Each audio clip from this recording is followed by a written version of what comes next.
Welcome back, and here we have the last of the lectures, and we're going to cover sections 3 and 4 in this one of chapter 20. And so we're going to focus on first Europe Christianity during the High Middle Ages, and then we're going to look at the expansion of Europe. So if you can go ahead and take out your spice chart. So we're going to continue to take notes, and today you're going to be taking notes on the C, the cultural aspect, which is the religion, belief systems, philosophy, technology, art, architecture, etc. So prior to the High Middle Ages, there was not a lot of money in Europe to spend on education. So most people that were literate in the early Middle Ages were monks who kind of devoted themselves to learning to read the Bible in monasteries. But as the economy began to grow, so did the need for more educated professionals to handle a more complex society. And so first we start to see cathedrals take on this learning in cathedral schools. And you can see in the picture here, not much has changed. You have the kids in the back that are talking. You have a kid on the side who's falling asleep, and the ones in the front are paying attention and taking notes, and kind of like what happens here, huh? And what you see picture there is actually one of the first schools in Bologna, Italy, is that other picture that you see there.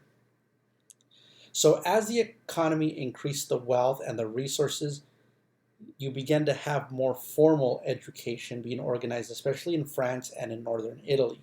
So Paris, Chartres, Bologna were places that attracted scholars from all over. And the writings were in Latin, so people that were educated had to learn Latin. So here is actually the University of Paris, the Sorbonne. And if you visit Paris, when you visit Paris, you will see that this is in a neighborhood known as the Latin Quarter of Paris. And it's called the Latin Quarter because of this university, because the students there spoke Latin, not French. Latin was what the Bible was written in, and all writing in the High Middle Ages was in Latin. So you had to learn Latin regardless of what country you lived in if you were going to go to school. So universities grew out of guilds that teachers and students organized, and they wanted to break away from the authority of the church and have their authority to learn on their own. So they, persuaded political authorities to give them those rights, to protect them from people taking advantage of them, charging them excessive fees for room and board if they came from afar, to be able to develop their own curriculum. So these universities start to, break away from just the teachings of religion and start to focus on other things like philosophy, especially Plato, Aristotle, law, medicine, but they still studied theology. So besides, so the University of Paris, Bologna, Palermo, these are some of the early ones.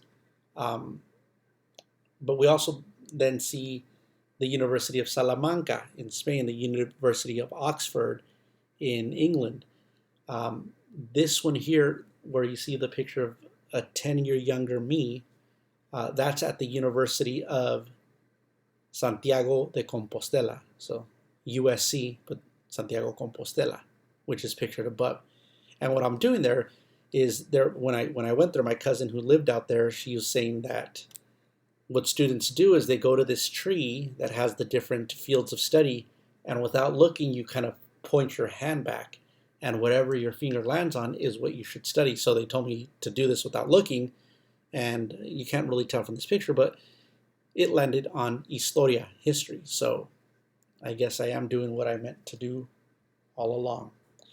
So universities began to rediscover works of philosophy, especially the works of Aristotle and Plato. And Aristotle's works had been kept alive in the Byzantine Empire in Latin and in the Arab world, where they'd been translated into Arabic by Muslim scholars. So Muslim philosophers had appreciated Aristotle and had translated a lot of his works, and through scholars in Sicily and in Spain, where Muslims and Christians interacted, these texts start to make their way back into Western Europe, start to become influential because of the way Aristotle approaches logic and explaining the world. That made a lot of sense to people. And one of those people was St. Thomas Aquinas, who wanted to synthesize the beliefs and the teachings of Aristotle and the teachings of the Bible. He wanted to show that philosophy was not contradictory but complementary to Christianity. So one of the reasons why these philosophical works had been lost throughout Europe was because the medieval Catholic Church, you know, didn't value them as important contributions because they focused so much solely on the Bible. But as these texts are reintroduced and as more people are breaking away from the church's authority and scholarship, you know, they become more attractive. St. Thomas Aquinas is trying to merge the ideas and synthesize the beliefs and the values of Christianity with the logical rigor of Greek philosophy, and try to show that Aristotle was right in terms of the rational power, but he argued that this was set in motion by God. So there was some divine plan to this. But most people, if you were not educated, you really didn't care about the philosophical arguments there. Most people followed a more popular form of religion that centered a lot more around ceremonies and observances, you know, the sacraments, baptism, penance, matrimony, Eucharist, which you guys call, if you're Catholic, you call it the communion, when you go up and you take the bread and the wine. That's called the Eucharist. So people felt that this would protect them, you know, sometimes if they prayed or they, you know, they would advance their worldly interests. Maybe I wouldn't have money problems. You also see the development of devotion to certain saints, and one of the key figures of worship was the Virgin Mary, the Mother of God, right? So in your book, it talked about, you know, places like Notre Dame, right? The cathedral is named after, you know, Our Lady, Nuestra Dama. So people often looked at saints and they thought that, you know, these were people that the church approved of as having had performed some kind of miracle and would provide either some kind of protection or, you know, benefit to you praying to them. And the church also began to use this to raise a lot of money with pilgrimages and relics. So this devotion to saints often led to people pursuing their relics. A relic is a physical remain from them. So very kind of creepy when you think about this, but a lot of these cathedrals were built, they built these what are called reliquaries, right? And almost all cathedrals have a reliquary, which is this little box that has something significant. And, you know, the hair of a particular saint, in this case, you see a picture of a head, right, that has been dried out. The bones, you know, sometimes it was the fingernail. So there's some relics that have the fingernail of a particular person, a particular saint. And this, one of the big ones, one of the big pilgrimages is that church I told you about where the university is, Santiago de Compostela. Is, besides the Vatican, it is the biggest destination for Christian pilgrims. It led to the development of even tourist industries that continue today. So on our way there, throughout the road, there are markings on the road, and there are people who do the hike. So it's a very common hike to start, I want to say, in Notre Dame in Paris, and then walk all the way. So it takes, you know, weeks or months. They walk all the way to Spain to touch the relics, the bones of St. James. Santiago is St. James. So this also led to corruption because people would fake things. You know, there's one of the most famous controversial relics is the Shroud of Turin, which was a fake that was made in Torino, Italy, that was supposed to be, it was a cloth with the face of Jesus, and it was said to have been the shroud that Jesus wiped his face with when he was bleeding and carrying the cross, so it left his imprint on there. But it turned out to be a fake that someone made to try to raise money. But that's where the money to build a lot of these cathedrals came from. So this also opened it up to more corruption. This is in Rome, and this is a little church. You could see the picture. Doesn't look like a church, it just looks like a building, and that's because early on in the development and the story of Christianity, it was illegal to worship uh, Jesus in Christianity during the early Roman Empire's age, and so people would make their churches in their houses. So this building was not built originally as a church; it was built inside of a house, and then once Christianity became a firm hold in Rome, they expanded it to look like the church it is now on the inside. But here are the chains of St. Peter, and inside there's a beautiful statue. This is a statue that was made by Michelangelo. It's a statue of Moses, and you can see there's a close up, but you could also see the big one. It's enormous. Just him sitting down right there, he is larger than a regular sized person. So just to give an idea how big the whole marble sculpture is. So again, a lot of money into promoting these relics. And so that leads to reform movements. There was people who saw this as anti-religious, anti-Catholic. They felt that it was becoming too materialistic and that the church was becoming too corrupted. So too focused on materialism, and they really devout Christians started to want to form their own religious orders, and two of those people were Saint Dominic and Saint Francis of Assisi. So the story of Saint Francis is that he asked the Pope for an order where he would focus on giving up all his material wealth. The Pope said, well, go preach to the animals, right? Kind of like, okay, go live out in the middle of nowhere as a hermit. So he did. And when he returned, he says, I did what you told me to do. The Pope was impressed and gave him his own order, and they became known as the Franciscans. And then another group were the Dominicans. And what they did was they championed spiritualism over materialism. And they founded orders known as mendicant orders. A mendicant is a beggar. So you might, those of you that speak Spanish, the word mendigar, right, when you're begging, because they gave up all their wealth and they would beg for their food. So they wore very simple robes. And if that Franciscan, St. Francis there looks familiar, that's because the San Diego Padres, right, the friar, that's the title of one of those priests, a friar, right, is modeled after Junipero Serra, who was a Franciscan missionary who founded the first California mission. So the people who founded the missions in California and brought Christianity and enslaved and tried to convert the native people were the Franciscans.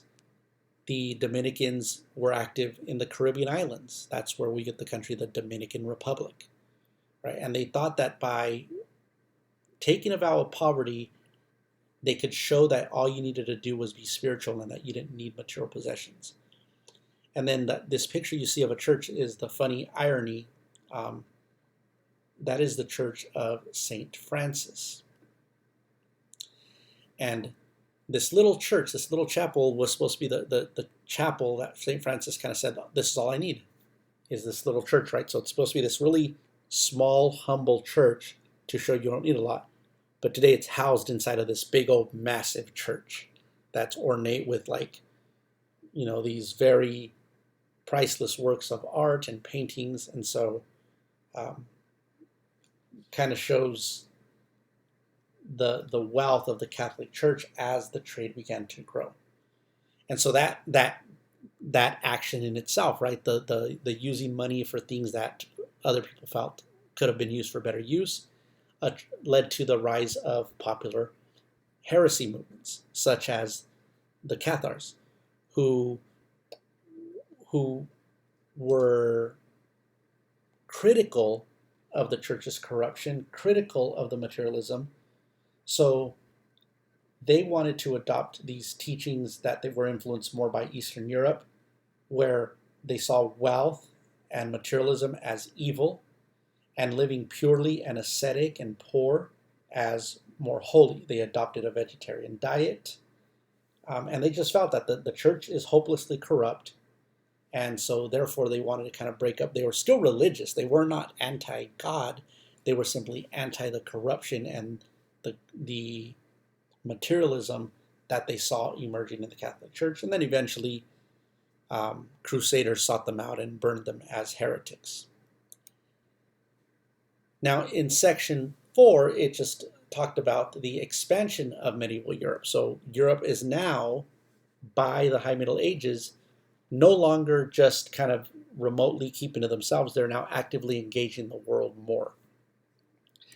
And one of those groups that did this were the Vikings. The Vikings had explored, they sailed north and west, and eventually reached the Americas. They reached Greenland, they reached Canada, which they called Vinland because of the grapes that were there.